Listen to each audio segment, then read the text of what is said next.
This episode is brought to you by Pepsi Wild Cherry. Pepsi Wild Cherry is bursting with delicious cherry flavor and a sweet, crisp taste that gives you more to go wild for. Getting wild may look different these days, but whether it's opting for a solo Friday binge watch or a big night out, everyone can indulge in their wild side with Pepsi Wild Cherry. Also available in Zero Sugar. So grab a Pepsi Wild Cherry and get wild. With Lucky Land Slots, you can get lucky just about anywhere. Dearly beloved, we are gathered here today to... Has anyone seen the bride and groom? Sorry, we're here. We were getting lucky in the limo and we lost track of time. No, Lucky Land Casino, with cash prizes that add up quicker than a guest registry. In that case, I pronounce you lucky. Play for free at LuckyLandSlots.com. Daily bonuses are waiting. No purchase necessary. Void where prohibited by law. 18+. Terms and conditions apply. See website for details. With the Lucky Land Slots, you can get lucky just about anywhere. This is your captain speaking. We've got clear runway and the weather's fine, but we're just going to circle up here a while and get lucky. No, nothing like that. It's just these cash prizes add up quick. So I suggest you sit back, keep your tray table upright, and start getting lucky. Play for free at LuckyLandSlots.com. Are you feeling lucky? No purchase necessary. Void where prohibited by law. 18+ terms and conditions apply. See website for details.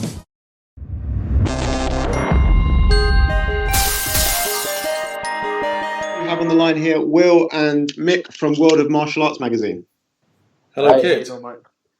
Hi, Kit. How you doing? I'm good. Yourself?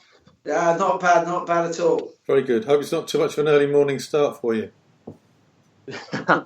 It was a bit, but no, I was out late last night. I had a poker tournament, so I wanted a little bit more sleep. How did you do in the poker tournament? Did you come out ahead or? I won money. It was a cash tournament. I won money, but I should have won a lot more. I lost a big hand. I think I was up. Oh, I'm going to turn this alarm off. So you're not over in LA getting ready for another film? Was the first question. There's not a film here at the moment. There's a short film I've got to do. I've got 2 tournaments here. One in Las Vegas next month, and then one in Houston the weekend after. And there's another one in September. But I'm doing a lot of acting classes and improv classes here at the moment. Right. Where were you playing poker? Well, it was at the Hollywood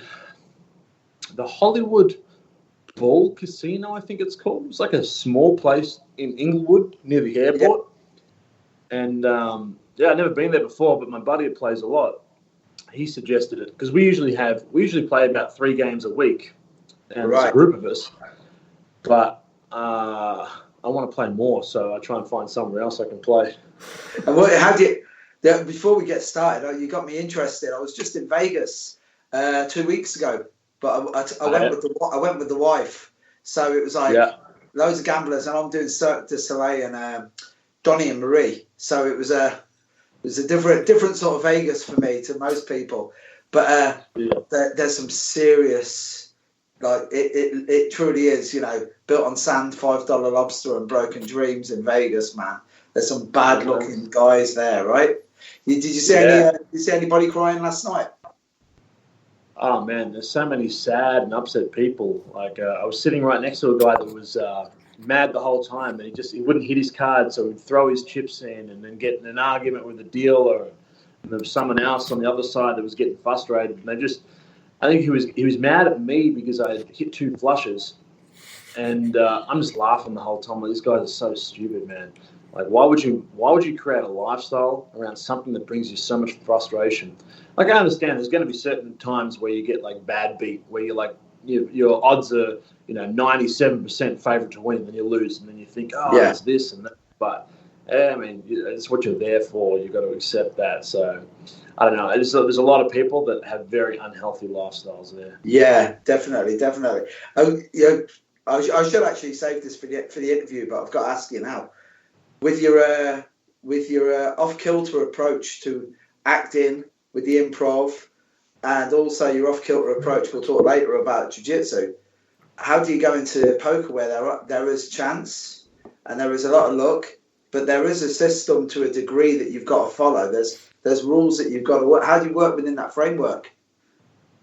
Well, it's pretty difficult because I am quite new to it. I think I started 6 months ago, and I didn't like it the first game, and then I really enjoyed it. And I think the way I look at it is so much of it is manipulation, very similar to jiu-jitsu and martial arts. It's so much like of manipulation and so much of like trying to trick people that I really enjoy, like the psychological part of things. Yeah. Watching people and learning to trying to figure out when people are lying and when people are strong. And I think the last month, really, I've started to really get better at putting people on certain like card ranges and certain cards, and I've been able to guess a lot of like the hands they have. So I kind of took it very, very much like the way I started jiu-jitsu, where I just wanted to play. I didn't find much joy in sitting there and learning the mathematics behind it. One, because I couldn't understand it anyway. So I just like to play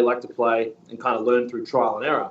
And now when I study it a little bit more, I start understanding a lot more of the conceptual ideas behind poker and the mathematics behind, pot bets and, how many outs you have. Yeah. But the thing I really enjoy is the psychological part of sitting there and trying to convey a message, that is false. And trying to read people, and that's the part. If I can read what someone has, and regardless if they win or not, like I really enjoy that part. And I've been able to do that a couple of times lately, where I've been able to put someone on like, I think they're in Jack Ace, and then afterwards they're like, yeah, you're right. And I was like, fuck yeah. Yeah. Well, my two eldest sons, right, are both history teachers, and my eldest in particular, he's followed me into martial arts now, but he loves jiu-jitsu, but he's a very cerebral chap. He's a very intelligent individual, and he's very intelligent when it comes to poker, where I'm like, wow, as soon as I see something. But he's really, really good at, just reading people at like Jedi mind trick level shit. When you're looking at it and you're going, and he'll just say, the way he raised his eyebrow, I knew I had him. And you're like, I didn't see him raise his eyebrow at all. He just didn't have his eye on the ball for that moment. It's interesting you took up poker. Very interesting. It's cool. Yeah. Should we do an intro? What want to do? Will? Well, that's what I was going to lead into. That is are your acting lessons facilitating your ability to dupe the other players, or is that just general life? Are all these things conspiring to be the same thing? Yeah, I definitely think the acting is a huge part in the. And not even so much like the acting's helped my poker, more the poker's helped my acting in a sense that everything that you do on the poker table conveys a certain message. And like your son said, every eyebrow movement, everything is telling something. So what I found with poker is I've become highly aware of not only what I'm doing, but what my opponents are doing. And then you start seeing things. It's similar to in acting, like there's a lot of things that when you first start acting, you do, which is all really bad stuff. It's just like habits. You're acting instead of being natural.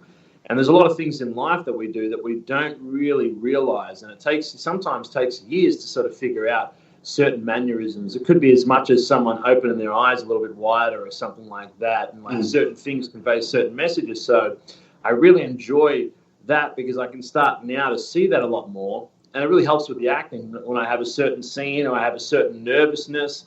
You see that all the time in poker. Like there's people that are nervous, there's people that are excited. There's a lot of emotional range when playing poker and stressed. So there's a lot you can kind of pull from poker into acting, I think, anyway.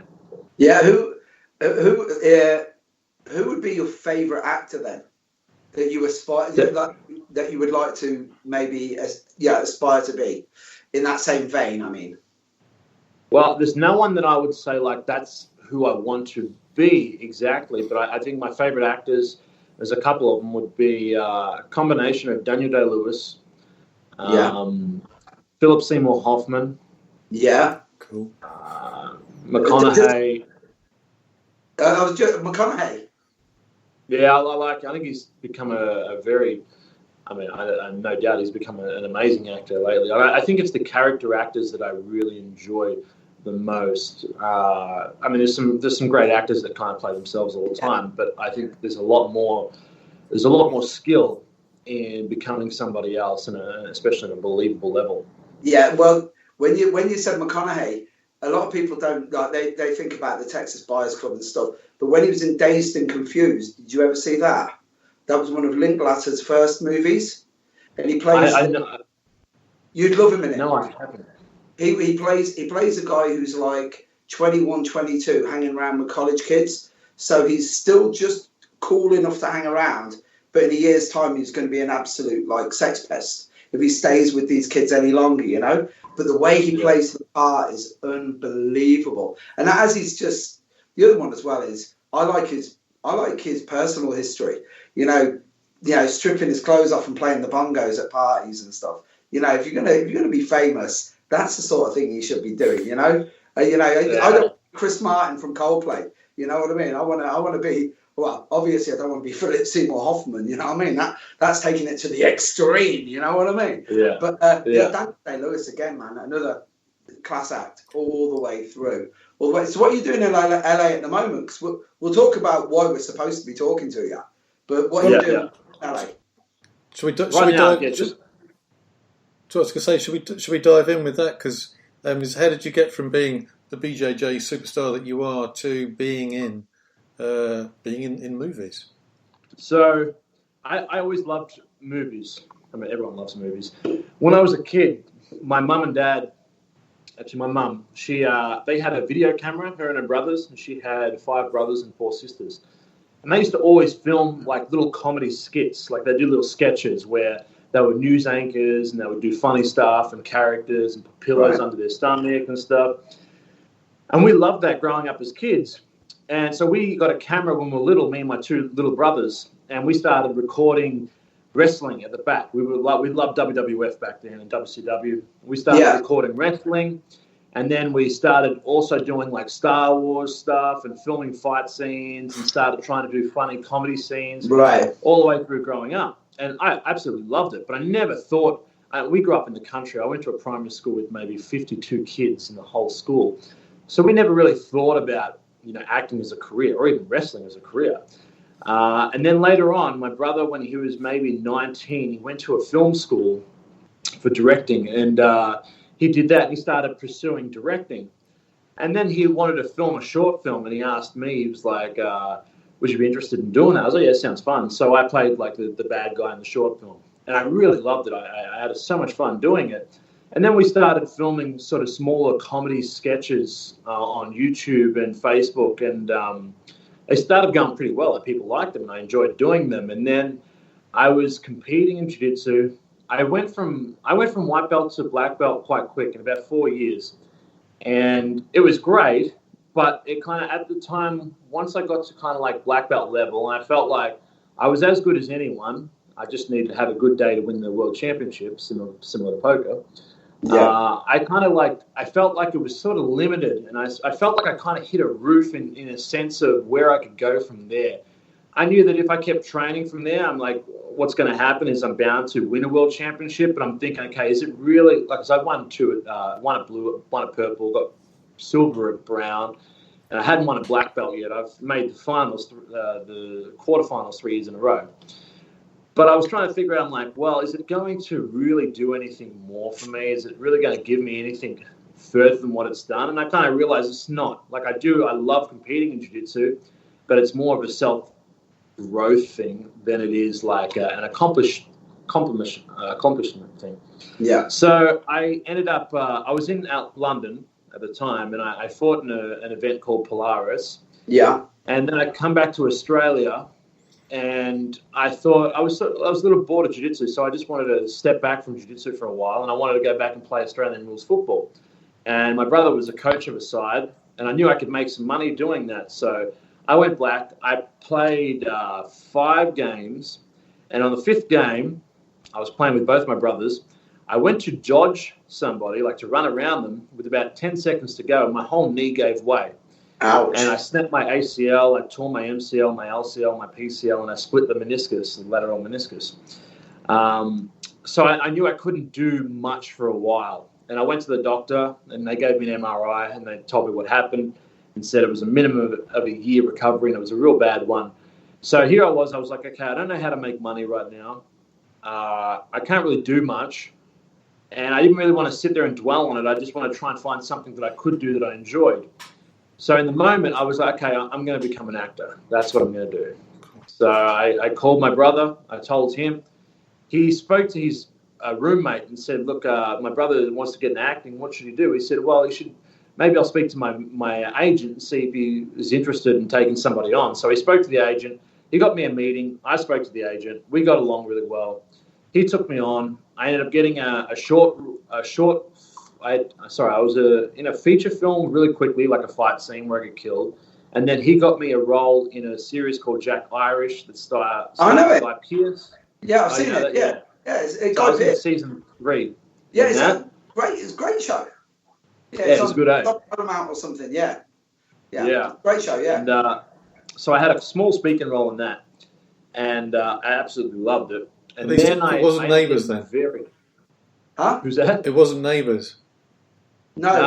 Or Home and Away. Because you get that, and then it's a singing career straight away. Yeah. You got to give them their due, man. Guy Pearce has done well. Guy Pearce done very well. Kylie Minogue's done well.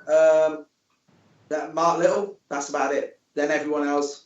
Jason Donovan. I don't know.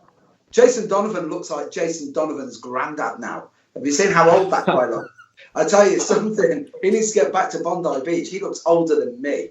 You know, I'll tell you what. He looks older than that Hitler that who he was playing in your movie, man. Yeah. So anyway, carry on.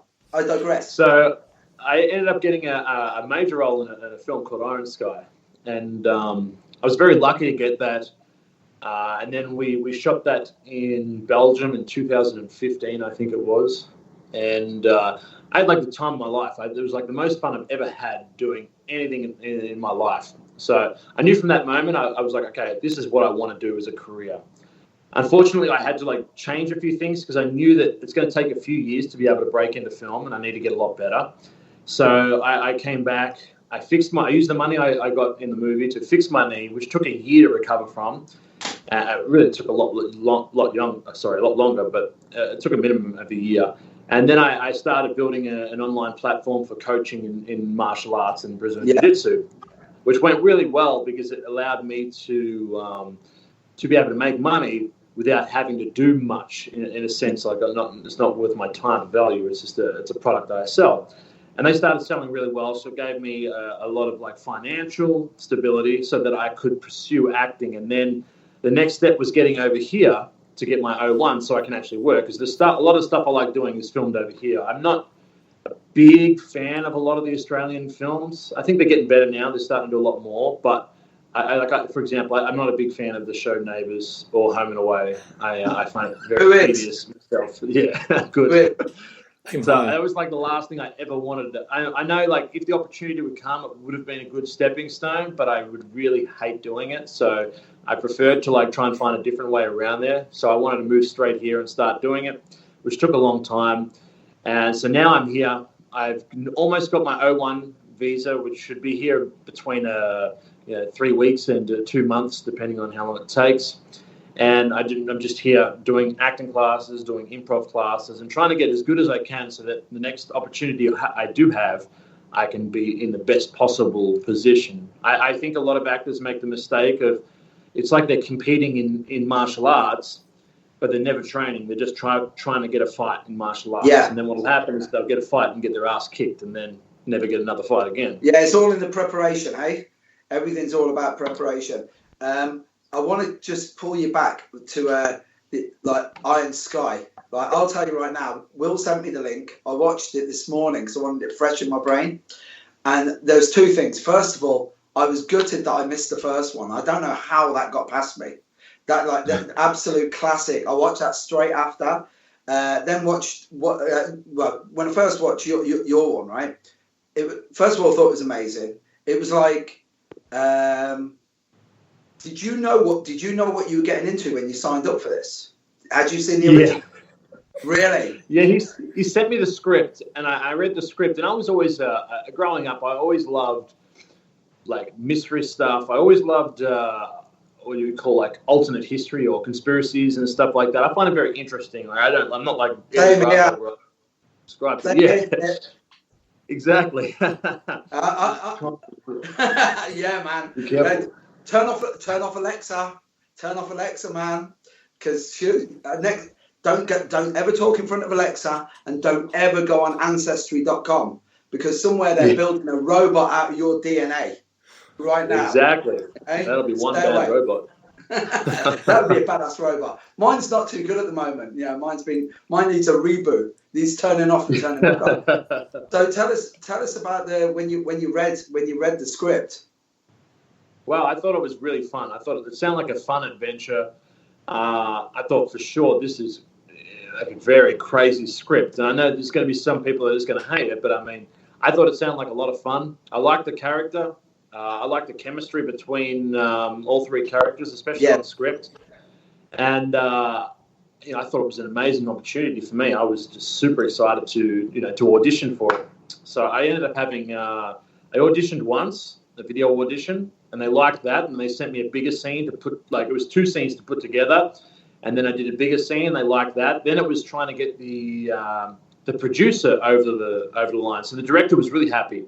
Right. And I should mention, they originally had another guy casted for the character I took, Malcolm. Right. But they weren't set on him, and then they did. Then they got a hold of me, and then they were happier. So I had to get the producer over the line. So we had a Skype meeting, and he was just worried because I was in Australia. They were filming in Belgium, and he wouldn't have to fly me forward and backwards, and I was very new to acting, so they were taking a very big risk. But he ended up saying okay, and I was very happy because I worked my ass off for that. I think I had 5 weeks to prepare for it, and I was going to the gym twice a day. I was working on an American accent almost all day because I'd never done one before. Right. And then I was... that was a good accent, by the way. That was a good accent. Thank you. Thank you. I appreciate that. I had to try and stay in character the whole... Like, not in character, but I used that accent the whole time while filming. Like, I never stopped once. You mentioned Daniel Day-Lewis earlier. When he did Gangs of New York, he stayed in character from the minute he walked on, and he wouldn't even talk. He referred to Liam Neeson as Priest Vallon all the way through. But come on, that you can see where the work went in on that. So if you don't mind me saying, don't mind me asking you, were you into sci-fi when you were younger? Because you mentioned you were into wrestling and stuff, but did you watch any science fiction? Not just like the mainstream stuff, but the weird stuff.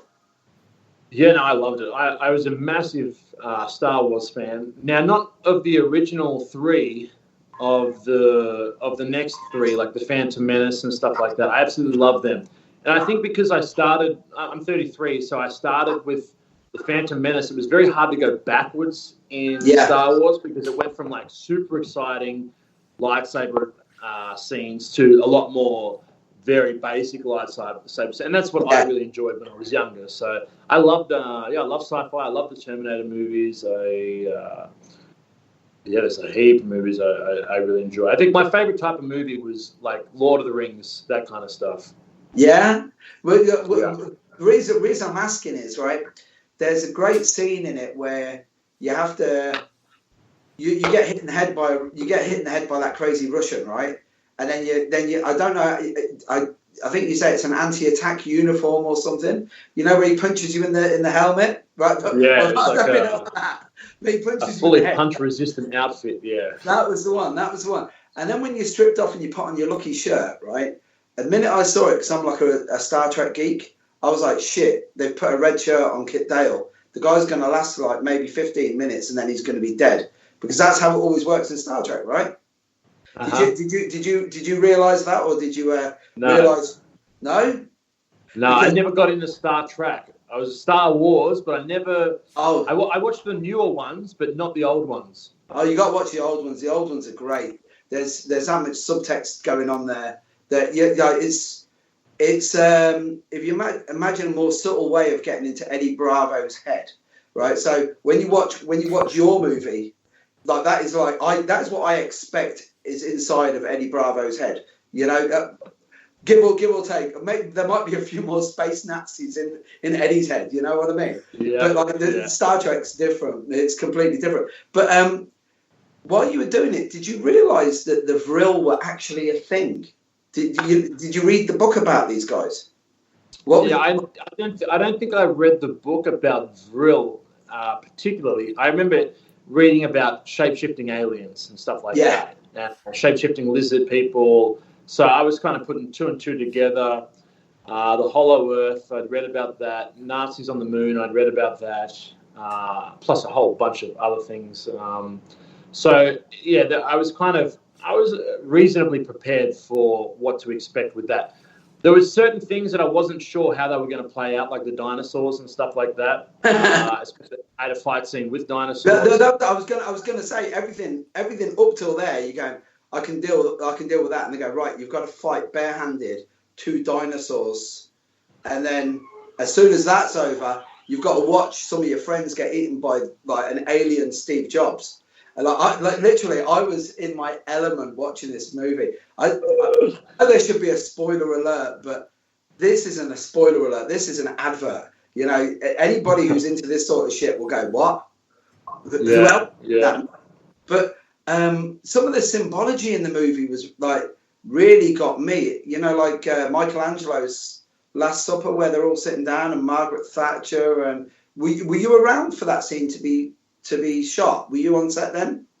I think I did come on set for that for a little bit. There was one day of shooting where the old president lady, she had to do a very big monologue, and it was really tough. She was having a really tough day. I remember they ended up putting her dialogue in little bits and pieces across the set as she would walk. From one place to the other, she could find what her dialogue was, because she was having a really bad day because she had an allergy to the horse.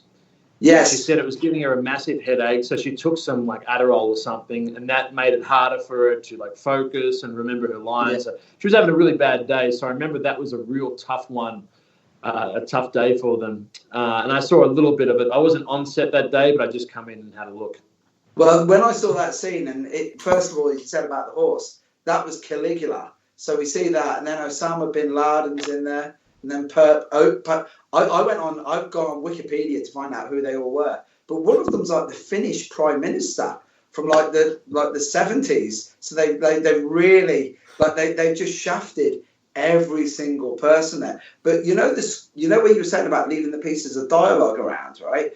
When they were making The Godfather, I don't know if you know this, but Marlon Brando couldn't be bothered to learn any lines. So I don't know. Have you ever seen that? Have you ever seen the scene that's shot from the back of Robert Duvall's head? Have you ever seen this one?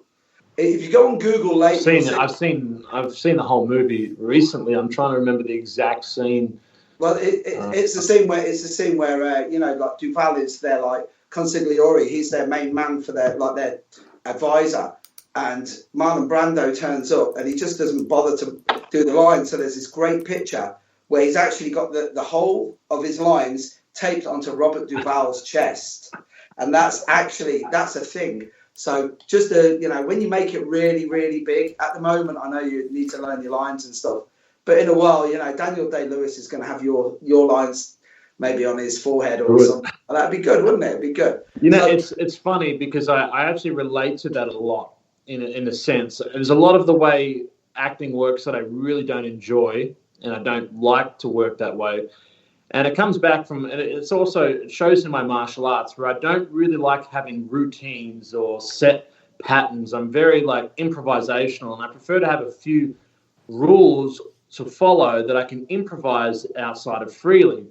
And with acting, it's very hard because you have a strict dialogue, and it's very easy to start, learning your lines and pre-shape things before you even get to set. And then suddenly you start doing it the way you pre-shaped it, and the actor doesn't work within that main frame. It won't be natural. Suddenly you're not listening. Yeah.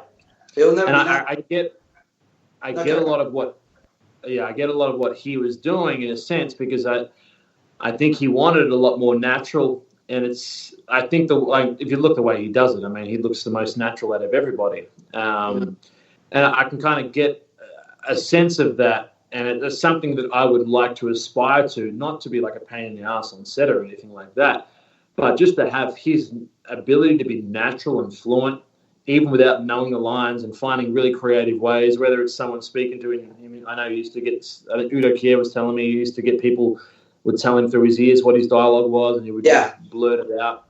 And it's a very interesting, creative way of delivering your lines rather than just rehearsing them. And I think that whatever he did worked well because he was amazing. Yeah, but some of the I know I've read a few times anecdotes of some of the greatest moments in cinematic history have always been literally where two guys have just improvised. I know that Michael Mann scene in Heat, Michael Mann, where it was De Niro and Pacino, and they let them just figure that out between them. You know what I mean? But the best one I ever remember, and there's really no dialogue in it, is Heath Ledger in the Dark Knight, the movie. You know when he blows up the hospital? Well, as he's walking away, like it's great. It easily got the Oscar for it because he was amazing anyway. But when he pressed the button on the remote control to blow up the hospital in real life, he pressed it and there was a delay, and that's why he was shaking the walkie-talkie. And they kept that actually in the movie because it was like that look of why the fuck isn't this working? Actually, that was Heath Ledger, not the Joker. You know what I mean? And you think about it, you go, that's a classic scene, and you would have lost it. That actually, as you were saying about the improvisational thing, that really it'll lead me into something I've always wanted to ask you, right? Because you're well known for don't drill, roll, and it's that whole learning techniques. And I personally think you've been a little bit. I think there's been some license with what you actually would have said. So I'd like to know what you really think, because some people say, Kit Dale says you don't learn jiu-jitsu, you just roll, and then you find out about jiu-jitsu. And I'm thinking, you get to a black belt and spend 4 years, you'll have learned something in those 4 years, because I've been doing it for 10 years and I'm learning stuff every day. But it's is it like the salient points that you think that you find in jiu-jitsu through the rolling? Well, look, there's a few key factors that come into learning, and biological and psychological. The first thing is like the key in jiu-jitsu is to obtain as much information as you can possibly. And the problem with a lot of the way people learn is they don't retain very much information. They might retain 10% of the information they learn. So they end up spending, 10 hours worth of time and remembering 1 hour worth. And a lot of that has to do with certain things. I'll give you an example. The amygdala, you know what the amygdala is? The lizard brain, the fight or flight. That has a big operation in how deep you obtain information. Right. So they've found that the higher you are, the more aroused you are emotionally, the deeper you're going to store information. For example, if you can remember any kind of emotional trauma that you've been through, you can probably remember the smell, the taste you had in your mouth, the temperature, everything. Now, the problem with drilling a technique is there's no real emotional connection with that. You practice a technique a couple of times and then you're just drilling it over and over and over again, and you're trying to create muscle memory. We'll get back to the muscle memory part, but there's no emotional value on it. So you're not storing it very deep. You're kind of just practicing it and it's going outside your ear, through one ear and out the other. When you do specific training, and I say specific training more than just rolling, because rolling does the same thing, but it's so vague. You can end up mounted for a whole session and learn nothing. But specific training, let's say you're playing guard, it might be half guard, and they're trying to pass half guard, and all you've got to do is play in that area. Then what happens is you start playing, and then you make certain mistakes, and it stresses you out, or certain things work, and you get super excited about it. And you start remembering this, and you start learning through trial and error, and you start encoding and storing information at a much deeper level. So basically, instead of storing like 10% of what you're doing, you start storing 80% of what you're doing. And it's got an experiential level to it, because through experience. So you start using a system of trial and error and problem solving to discover, certain solutions to whatever problem you have. So that's by far the best way of learning anything, in my opinion. And it's been tested in almost every single sport, every single art right now, that is the best way to learn anything. The problem is, like I said, jiu-jitsu is very vague, and it's very hard to be disciplined enough to work on all the areas you want, because most people get excited and they get good at guillotines and they like winning, so they just try and guillotine the whole session instead of working on what they want. So one thing that I did, which was I was very disciplined, I do that in acting as well, is I'm very honest with myself in a sense of where am I good and where am I not good? Where do I need to work? And I'm very disciplined to make sure that I work on every area so that I'm very comfortable in any situation. So whether it's half guard, closed guard, spider guard, passing guard, stand-up, wrestling, judo, anything, I want to work on all the areas. The problem with creating muscle memory, in my opinion, the goal of muscle memory is to move and react very quickly. The problem is you don't need to move super quick, and especially in Brazilian Jiu-Jitsu, you don't need to move very quick. You can, but you don't need to. And a better guy will move a lot slower and more efficiently than what moving quick will. And there's two reasons. One, you can go real quick and scramble and you can pass someone's guard. But can you actually remember exactly what you did to pass that? And did you obtain any kind of information to get better or to excel at that level? Probably not, because it was too quick for you to even pick up. Yeah. So by moving slower, you're going to see a lot more and you're going to read a lot more. It's almost like trying to speed read a book and then give a verbal talk about what you read. It'd be very hard because you went through it real quick rather than really reading it and imagine it. So I try and slow down what I'm doing. So the part with creating muscle memory to move really quick, I think, is silly, for one, and you use a lot of energy. 2, 3, you're creating habits, and habits can be detected very quickly. And it's the same in poker. You don't want to create habits in anything you do, because people will figure that out. And then when they start realizing that you raise your right eyebrow every time you have the nuts, then they're going to know whenever you have that. So I want to avoid any of that. I want to be completely unpredictable, and I want to be able to predict what people are doing. And it's very easy. The more they drill, the easier I can start seeing patterns in what they're doing and in the movements. And the more I can see patterns, the more I can find little things to change to throw them off their game. So the one thing that drilling does is it makes you move very quick without reacting. So then I can start tricking people and I can start pushing buttons because I know they're going to do A, B, or C whenever I do it. And I can start making people make mistakes before they even realize they're doing it. And the easy part of that is when I look at a movement, I don't look at a technique. I look at what's the body mechanics behind the movement? What is the why in that technique? Why does that technique work? And I try and internalize the why so that I can be a lot more flexible in my approach.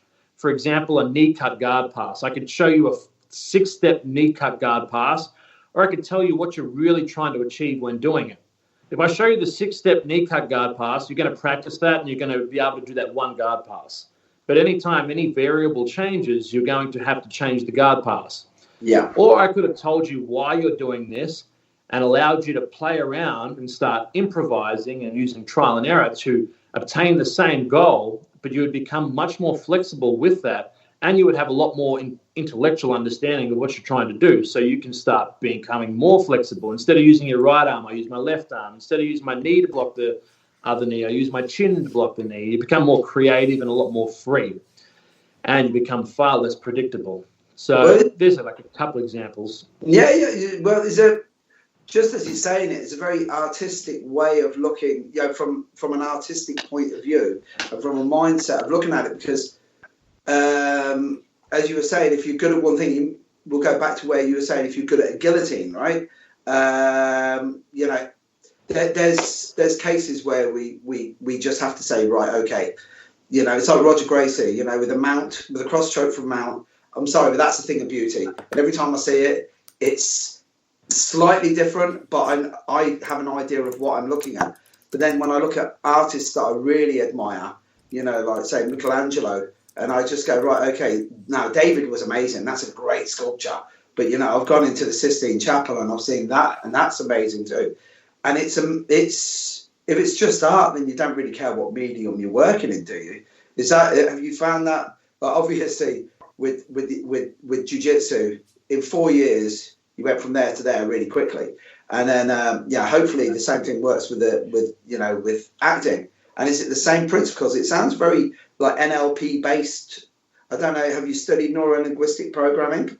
Because it sounds exactly the same sort of process that I try and solve problems with is what you're talking about. Yeah, no, it's definitely the same algorithm. The success algorithm works on everything. I think there's one thing that I have an understanding of, and I know Joe Rogan used to talk about this, when, you know, someone that's become successful in one area can always, if they can find that algorithm, they can become successful in any area. Now, there's a couple of things that I'm willing to do that not a lot of people are. And there's a few things I understand. One, there's no such thing as perfection. And I think a lot of people try to start something perfect. It could be jiu-jitsu, it could be acting, where they start and they're like, okay, I want you to show me the proper way to do this. And it's very hard for people to understand there is no real proper way to do anything. There's multiple ways you can do anything, and every single way can be counted, and every single way can work. There's a lot more that goes on that you know, other than the practical application of something that has super importance, and a lot of that is manipulation and timing and stuff like that. Now, the one thing I understand with anything I'm going to try and do, and I started the snowboarding not long ago. My girlfriend she snowboarded all her life, and I started snowboarding, and within 3 sessions, from what they say, I've gotten to a place that usually takes people like about 7 weeks worth of training. And there's 2 factors that I understand that I let go. Is 1, I'm going to suck. I'm going to suck really bad. 2, I'm going to fail so much. I'm going to crash so much. And the more I can crash and the quicker I can get back on there, the more I'm going to learn, the faster I'm going to learn. It's very easy for someone to tell you, and I'm not sure if you guys have ever snowboarded, it's easy for someone to say, oh, don't get your front edge in the snow because you'll go forward. But until you did that front edge in your snow and you go flying 10 meters forward and you hit your face, you don't really understand what they're saying or why they're saying you do certain things. So a lot of lessons and a lot of, like, people will start something and they'll start jiu-jitsu and they'll start studying so much and writing down all this kind of stuff. And the true teacher in it is experience. And I know that the most important thing with learning anything is how you associate the information. And the problem is when people start jiu-jitsu is they have no kind of intellectual, connection to what you're teaching. So it's really hard for them to absorb that information. Most technical jargon you're going to use will go through one ear and out the other. So the problem with a lot of people is they start learning before they start doing. So I start doing before I start learning, so I can have some kind of intellectual experience to associate new information with. With snowboarding, I just got on and I failed. I fell so many times. And now when they say something, I'm like, that makes sense. And it's like those moments that I get to a lot quicker than what most people do. So in jiu-jitsu, I just wanted to roll. And I started playing. And I didn't have any kind of, and I didn't even like people telling me what to do because I found the fun in it was discovering it for myself. But the more experience I had through trial and error and playing around with things, the easier it was to understand lessons when people would tell me something, because I would have something solid to associate that with. Yeah. And the experts on learning have said that the declarative understanding of things, which is like in your hippocampus, is like a scaffolding system. You guys know what scaffolding is. So the smaller your scaffold, the harder it is to learn new things because they will kind of miss. Someone will say something that won't make any sense. The bigger your scaffold, the easier it is to learn new information. So basically what you want to do is you want to develop a feeling for something and an experience in something before you start learning stuff. And it's the same as riding a bike. I think people get on a bike in jiu-jitsu, I'm going to use this metaphorically, they get on the bike and the first thing they want to learn is how to do an endo or how to do a jump or how to do which are submissions and how to do a guard pass. But they don't know how to balance. They don't know that feeling yet. They don't know how to just move, to roll. Yeah. And a lot of what I teach in jiu-jitsu with beginners especially is I get them playing straight away. I give them an idea of what jiu-jitsu is intellectually, what are the goals in jiu-jitsu, and then we'll start in a small area of it. And I'll say, okay, I'm going to start in my guard. Now, what you want to do is you want to get past these legs and you want to get to side control, mount, or take my back, for example. Yeah. I know that you don't know how to do this, and it doesn't matter. There's a million ways to do it. There's no right or wrong way. I just want you to start playing around and trying. And at first they'll be very tentative because they want to know, tell me what to do. And it's like, no, just try. So you make them feel comfortable at first. And then they start trying to play around. And you watch their eyes start lighting up when they throw your legs out of the way and they almost pass, and they're having so much fun and they're breathing so much. Yeah. And then you start like giving them small lessons, and then now they've already got information to associate that with. Because you say, look, the way you did this was great, but you see, it was hard for you to pass because you couldn't attach yourself to my body. And they start learning so much faster than what they would if they just jumped into a class learning 3 techniques at the start, then did some, sparring or whatnot. Yeah, so, the embracing failure is something that I've used for years in martial arts. I always say I'm not good at martial arts. What I've done is I've run out of ways of sucking at martial arts. Like I've done. Trust me, no one's failed more than me. And the only thing that I am good at is showing up. That's the only. Like, I'm good at showing up, and I'm good at just going, yeah, this is crap. So, jiu-jitsu wise, obviously it's exploding now. It's this global phenomenon, right? So, when you first got into it, did you think it was going to be? Because when you got in, you guys there? It's frozen for the moment. All right. We're still here. All right, back now. All right. Cool. Was it?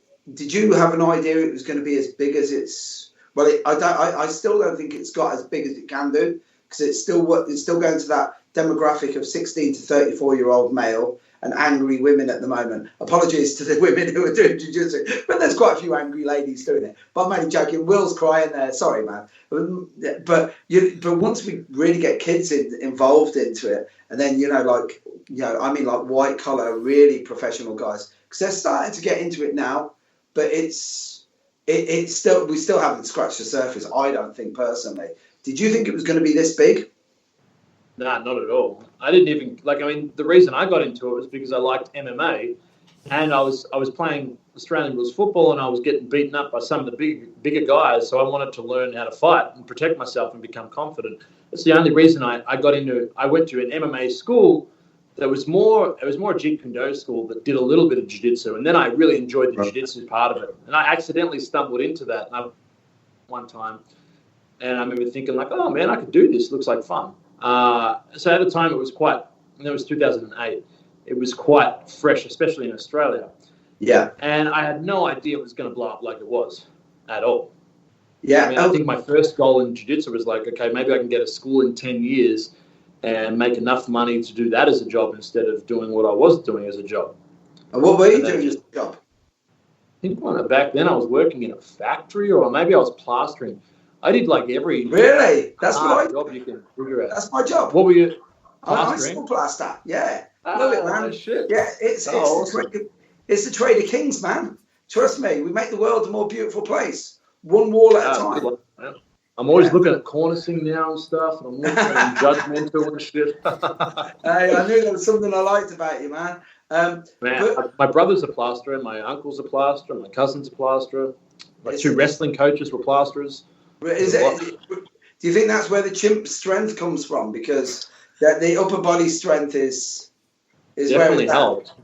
Yeah, it definitely helped. I'll tell you that much. It's fucking holding, literally doing ceiling and shit, 6 meter ceiling.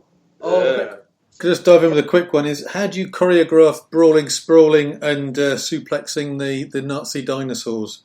Was it all rubber monsters, or was it blokes in green suits? And how do you act into that as well? Because you had to fight and act. We had some really good stunt guys, and the name's gone out of my head. One of them was like Van Damme's main stunt partner for a while, and he was amazing. I just can't remember his name. And we kind of just blocked out what we thought was going to happen with the guy that was going to do the special effects and stuff like that. And we just kind of come up with some ideas and choreograph some fight scenes. It was quite tough because we knew, one, no one's going to be there when I do it.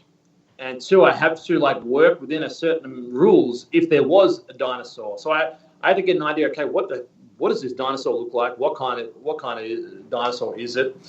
How big is it? How thick is it? How strong is it? And we kind of just come up with a few ideas. And then at start we used the stunt guys to work with me as if they were the dinosaurs. And then I just had to keep repeating the sequence as if there was no dinosaurs. Right. Sorry, without the stunt guys, as if there was dinosaurs. And the tough part of that was when we shot especially the dinosaur scene where the 2 dinosaurs attacked me, the guy that was filming that on a Steadicam, and he was doing a 360 around me as I was going. Yeah. So we also had to make sure that whatever I did matched up with the camera angle as well. And as he went around me, he would step onto a crane, and then the crane would pick him up, and then he would end up going over the top of me. And we were very lucky. We did it in 3 takes, and we just got it. We got it very lucky, and it worked very well. But it was very difficult. And with the scenes with the Vrilya, like I wanted to add a bit more jiu-jitsu, but it was quite hard with the suits, with the makeup and all that kind of stuff to do that. So we went more with like kind of wrestling style takedowns and stuff like that, like the old WWE and stuff like that.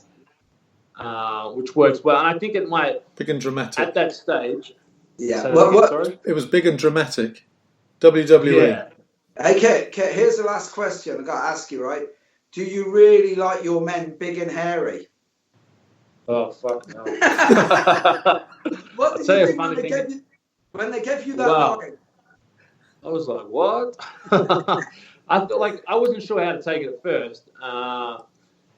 But the funny part of that filming is I had to slap that guy's ass about 76 times, I think. Wow. They wanted to scream it. I'm like, are they taking the piss out of me or what? Like I kept slapping this guy's ass, but then red. Do you know what I was really impressed with?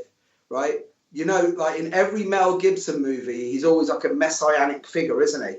You know, so like Martin Riggs, he's like Jesus. That every movie that Mel Gibson does, he's always Jesus or something like it, right? And you upstaged him because you were a right badass, fighting dinosaurs, going to the Hollow Earth, and you almost got taken out by a wheat allergy and peanuts, right? And then at the last minute, you came out, and I swear to God, I thought it was Lethal Weapon 5, man. I thought you were Mel Gibson. I thought Martin Riggs had come back. What was that like back at the end? So, last part? What was it like coming back at the end, knowing that you were going to get in there and you didn't die? Well, I was glad I was coming back, but that was a difficult scene to do because they had to really lock me into that coffin. And it was quite hard because every time I would explode out, I would try and find out where the hell am I, who am I speaking to. It was fun, though. But if I had a bad day of claustrophobia, that would have been really tough because they had to screw me into that thing and then I would have to explode out. No, good, man. Well, do you know what? I wish you all the best. It's been great chatting to you. Final question. One question. I've got one last question. Is part 2, Soviet Mars? Are you possibly going to be in it? Do you think you might be, or is it?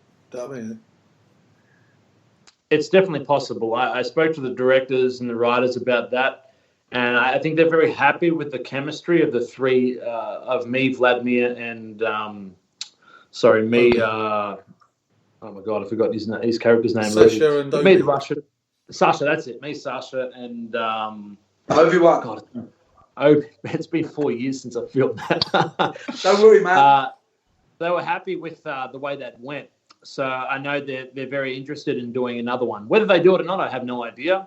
I do hope they do it because remember, we filmed this nearly 5 years ago. It was the first movie I've ever done, and I feel like, to me, it was like I was a white belt and 4 stripes back then. Now I feel like I'm like a purple belt. So I would love to do another one like that with what I know now. I think I would do a much better job, and I think the accent will be a lot better as well. But I hope they do it because it was fun. I think there's definitely a possibility, depending on how this one goes, really. Right, this is the final question. What's this I hear that you're going to be in the Mortal Kombat movie? Well, listen, I'm glad you said that. I do have a meeting with casting this week to discuss that. And that popped up when I found out they were doing that, especially in Adelaide. I feel like it's a very good opportunity for me because, 1, I'm a martial artist. 2, I look very similar to one of the main characters, but I could play a multitude of characters. And I've loved Mortal Kombat since I was a kid. I grew up playing Mortal Kombat, Streetfighter, and stuff like that. And I think I would play a very good Kano role. So I've got a meeting with them, and it was very lucky because I have a lot of really cool friends online that know people that got me, they highly recommended me to it. So I speak to the lady from Adelaide, the casting, probably Wednesday, And basically, I'm going to tell them why they should put me in there and what I could contribute to the movie. And I think it would be a very good, it'd be an amazing opportunity for me. And I think I could do a very good job on that. So I'm just going to cross my fingers and hope that it happens. If not, it'll eventually happen, however it happens. But, what can you do? Cool. We wish you the best in that, because that'd be fantastic if you are. That'd be Thank you, mate. See you later, Thank you very much, Ken. Thank you. Bye-bye. No worries at all, man. Thanks for this, guys. It was fun. No worries. Adios. Thank you. Take care. Cheers.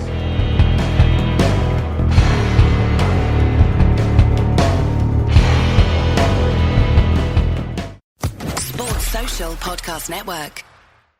Hello, it is Ryan, and I was on a flight the other day playing one of my favorite social spin slot games on ChumbaCasino.com. I looked over at the person sitting next to me, and you know what they were doing? They were also playing Chumba Casino. Coincidence? I think not. Everybody's loving having fun with it. Chumba Casino is home to hundreds of casino-style games that you can play for free anytime, anywhere, even at 30,000 feet. So sign up now at ChumbaCasino.com to claim your free welcome bonus. That's ChumbaCasino.com and live the Chumba life. No purchase necessary. BJJ. Void where prohibited by law. See terms and conditions. 18+.